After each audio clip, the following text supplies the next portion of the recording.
Je croyais qu'il y avait pas de mot en fait, genre R. L'air. Non, R comme Rochelle. La Rochelle. Ouais, La Rochelle, du coup, oui. Parce que du coup, c'est La Rochelle, bah, ma ville de cœur. Genre, clairement, c'est la meilleure ville du monde, en fait. Je pourrais pas dire. Mais d'un autre côté, comme je te disais, sur le côté, hein, quand on a parlé de nomade et tout, je suis incapable de rester longtemps dans une ville. La Rochelle, là, c'est la ville que j'ai décidé pour vivre. Parce que du coup, j'ai grandi dans cette ville. Enfin, j'ai grandi en campagne, mais j'ai grandi aux alentours de cette ville. Pour moi, c'est ma ville de cœur. Je suis attachée à tout. Même si je déteste les gens qui vivent là-bas. Quand je vois le coucher de soleil sur les deux tours du vieux port, mais je peux être en train de lâcher des larmes et je suis en mode, mais c'est la meilleure ville du monde. Mais quand je reste trop longtemps dans cette ville, j'ai qu'une envie, c'est d'y partir. Donc, je sais pas. Tu veux quand même y habiter l'an prochain. Bah ouais, parce que du coup là je suis en train de me réconcilier un peu avec la ville, tu vois. Genre là ça se passe. Je me réconcilie avec la créa, avec le cinéma, avec des concepts. Genre la meuf a des relations avec des concepts. Mais ouais, en fait, j'ai toujours eu un truc un peu assez conflictuel avec La Rochelle. Je supportais pas les Rochelais, leur mentalité de manière générale et tout. Mais comme je te disais, tu vois, genre j'ai un peu cette mentalité d'une personne seule. Et, euh, et du coup, genre, j'ai un peu ce truc là, du coup, de bah en fait, je m'en fous. Moi, j'aime juste la ville, en fait. Et je sais que je serai bien. Et ça va être un peu, je pense que je vais un peu être apaisée là-bas. Mais c'est, quoi qu'il arrive et partout où je vais toujours me rattacher et revenir à La Rochelle. Et le pire, c'est que je suis même pas née là-bas. Moi, je suis née à Poitiers, tu vois. Donc, j'ai vraiment juste grandi là-bas, dans les minimes. Et, et je reviens, je sais pas pourquoi, mais je reviens tout le temps là. Je vivrai jamais là-bas, je finirai jamais mes jours là-bas, tu vois. Genre, je me poserai jamais sur cette ville, quoi qu'il arrive. Mais là, j'ai toujours un problème, tu sais, un peu nostalgique avec les choses du passé. Et particulièrement avec l'enfance, avec beaucoup, tu sais, genre, l'école, genre, tu sais, comme moi, quand je passais de l'école primaire au collège, quand j'allais chercher mon petit frère et ma petite soeur en primaire, j'avais trop le seum. Je les voyais comme ça, je me disais, putain, mais moi, je veux être là, en fait, je veux pas aller être au collège. Et quand j'ai basculé au lycée, j'avais trop le seum, je voyais le collège, j'étais en mode, mais moi, je veux être au collège, tu vois. Genre, à Tahiti, quand du coup, j'ai fait ma seconde, je te jure, je passais devant le collège à Roué, et j'étais là, j'étais en mode, mais moi, je veux rester au collège à Roué, je veux encore porter l'uniforme bleu que tout le monde portait, genre, j'ai trop le seum. Et du coup, La Rochelle, je pense que c'est le big truc, tu vois, où j'ai du mal à renoncer. Et donc, en fait, peu importe où je vais, à chaque fois, je vais tout faire pour pouvoir revenir, au moins avoir une attache, tu vois. J'arrive pas à la rayer, cette ville. Elle revient constamment, genre, c'est un peu comme un rechargement de batterie, tu vois. Genre, c'est un peu mon point de spawn ici, là-bas, tu vois. Genre, je suis là-bas, je suis posée, c'est un lieu de sauvegarde, hop, et après, je reviens, tu vois. Ça me fait dans un jeu vidéo constant. S. S comme série. Oui. T'as dû écriture de Et si on tournait un film? Ouais. Donc j'ai écrit une série qui s'appelle Et si on tournait un film, qui est une idée d'une série un peu inspirée de moi et mes potes, entre guillemets. Donc on a Adam, William et une troisième personne qu'on n'a pas. Plus lâche pas.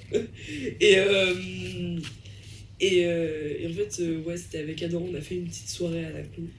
Alors qu'on n'était même pas si proches l'année dernière. Et j'ai travaillé à Chronodrive et je sais pas pourquoi il m'a proposé cette soirée, je sais pas pourquoi j'ai dit oui. Et en fait, pour aucune raison valable, on s'est mis à courir. Genre, il y avait plein de gens et c'était chez lui. Et je sais pas pourquoi, on est sorti, on s'est mis à courir. On s'est mis dans la remorque d'un camion. C'était en avril dernier et je me suis dit, mec, il faut trop qu'on écrive la série. Du coup, enfin, qu'on écrive. À la base, c'était un film qu'on voulait créer. Et on s'est basé sur cette idée de points de vue différents parce qu'il y a un film que mon grand-père adorait et qui est devenu un de mes films préférés qui s'appelle Angle d'attaque. Et donc, c'est un petit thriller américain qui est sorti en 2008, un truc comme ça, de Pete Travis. Et en gros, c'est un peu dans la même thématique de la série, de plein de points de vue différents sur la même période de temps. Et je m'en suis même pas rendu compte, on s'en est rendu compte que récemment avec Adam. Je lui ai fait voir le film, je lui ai dit c'est mon film préféré, faut que tu le regardes. Et il m'a dit mais Sarah, c'est un peu le même système que la série. Je dis wesh, oui, c'est vrai, t'as raison. Et du coup, c'est pas vraiment pareil, mais c'est un peu de l'inspiration très très forte. Parce que du coup, j'ai un peu grandi avec ce film. Et, et du coup, ouais, donc en fait, on s'est mis à tourner enfin, à vouloir écrire cette série. Et c'est comme ça qu'aujourd'hui, du coup, on est un peu sur la thématique de cette série où t'es l'assistante réelle. Et on va essayer de faire quelque chose de bien, étant donné que c'est mon premier vrai projet cinématographique.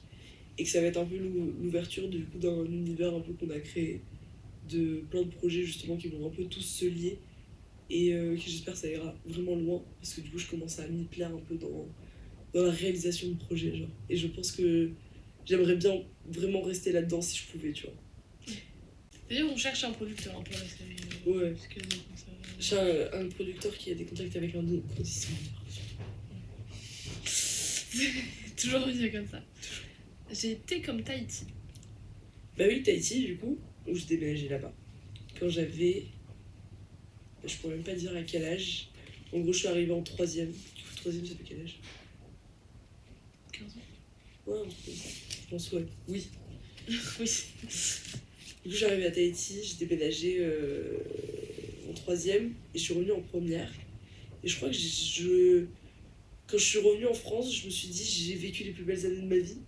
Et avec du recul, je me dis bah non, c'était des années de lambda en fait, d'une personne lycéenne et d'un bout collégienne, tu vois.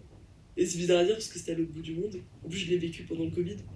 Du coup, j'ai sauté toute cette période de confinement. J'ai pas vécu vraiment ça. Les masques, bon, bancal, quoi, on les portait pas vraiment. Nous, il y a eu 5 cas, ils ont fermé ils ont fermé tout. Genre, il y a eu 5 cas, et genre, on a fait... Ok, alors, il y a trop de cas, là, ou non, il y a trop de personnes confinées, on coupe les frontières. C'est une décision instante. Et vous étiez déjà avec des hôpitaux surpassés, déjà depuis longtemps. Nous, les cas, ils sont arrivés tellement après, tu vois. Et ouais, donc Tahiti, des années incroyables. Ça m'a... Alors, je me suis un peu perdue dans mon inspiration là-bas, mais de par les rencontres que j'ai faites. Mais d'un côté, tu vois, genre, je pense que j'aurais pas atteint le cheminement de pensée et un peu pas la maturité, mais un peu quand même, que j'ai aujourd'hui si vraiment je m'étais pas retrouvée là-bas. Du coup, comme je te disais, tu vois, genre, je pense que ça m'a un peu sauvée dans ma vie. Je pense que là, je serais pas la personne vraiment qui je suis. Je serais même pas, je pense, ici à Bordeaux. Je pense peut-être même que je serais pas là du tout si, Ok. si j'avais pas pu mettre les pieds sur cette île qui m'a littéralement sauvé la vie, je pense. Genre vraiment, c'est une île incroyable et c'est tellement une mentalité différente. Quand tu te retrouves jeune, pendant le moment où ton cerveau il commence à se former et à grandir, tu vois, que tu te retrouves tout de suite dans un environnement qui est plus du tout le même que t'as habituellement, ça bouleverse tout, tu vois. C'est plus le même style vestimentaire, musicaux, c'est plus les mêmes modes, les mêmes trends qui sont très américaines là-bas. C'est plus, c'est plus ouais, les mêmes habitudes. Les gens ils sont même pas pareils, tu vois, dans leur façon de parler, dans leur façon d'être, dans tout. Et du coup, genre, t'es là, ton cerveau il commence à se former à peine, tu vois, genre sur s'adapter, vivre en société, et tu te retrouves sur une île où tout le monde s'en fout, et eux, ce qu'ils adorent bouffer, c'est du poisson cru, lait de coco, ils sont là, ils sont en mode, ouais, trop bien, ils écoutent des musiques trop pourries, tout autotunées de merde, tu vois, ils sont là, ils s'ambiancent sur de la tech bizarre, tu vois, ils sont là en mode, ouais, c'est les sons tahitiens, c'est les remix et tout. Et tu vois, mais c'est tellement incroyable. J'ai l'impression de vivre un film américain, genre vraiment. Genre le lycée, j'ai vraiment vécu un lycée à l'américaine. Il y avait des événements, genre mon lycée s'appelle le lycée Samuel Rapoto. Et on avait les Miss et Mister Rapoto. Et genre en mode. Ils ont vraiment fait des élections de Miss. Après, j'étais dans un lycée protestant. Et ils ont fait des élections de Miss. Et genre, je te jure, ils avaient loué une salle énorme. Et il y avait ceux qui avaient assez d'argent, ils avaient des tables réservées. Et sinon, les autres allaient dans la fosse. Enfin, c'était un truc de fou, tu vois. Ok. Et ils ont fait un open mic de rap. Genre, littéralement, du coup, quand il y a eu le truc c'est Mister Raputo, il y a littéralement une agence de com qui s'était des lycéens qui sont autoproclamés agence de com du lycée. Ils avaient un local à eux et tout. Et ils étaient là avec leur talkie-walkie. Il y avait écrit staff en gros sur leur t-shirt. J'avais l'impression d'être Riverdale saison 1, tu vois. Genre, je te jure, je voyais des trucs comme ça. S'il y en avait un qui nous sortait un bar caché derrière Pops, j'aurais rien dit, tu vois. Genre vraiment. Dans Genre, le sous-sol du dîner. Pourquoi? mais je te jure que j'aurais même pas été choquée. Genre, vraiment, c'était lunaire ce qui se passait là-bas. C'était une vie, mais tellement de riches. Et en même temps, il y avait beaucoup de personnes qui étaient assez pauvres. Et pourtant, c'était fou. La vie, elle était folle là-bas. Genre, c'était ouais, une vie américaine. Et pendant longtemps, là, même encore aujourd'hui, tu vois, je pensais qu'à y retourner. Et là, un peu moins, tu vois. Genre, je me dis peut-être, tu vois, c'était le temps, c'était bien, tu vois, mais peut-être que j'y remettrai plus jamais les pieds. Et c'est dommage un peu, tu vois, j'aurais bien aimé revoir ça, revoir l'île où j'ai vécu, tu vois. Mais franchement, île incroyable et c'est un peu. Genre, je dis souvent, j'ai laissé un bout de moi là-bas, tu vois. Du coup, c'est pour ça que forcément j'ai envie d'y retourner. Mais il y a un bout de moi qui est aussi en France, du coup, concrètement, je serai jamais entière, tu vois. Mais franchement, je pense que c'est la chance que j'ai eue et j'imaginerais pas ma vie sans ce passage à Tahiti. Clairement, je l'imagine pas autrement.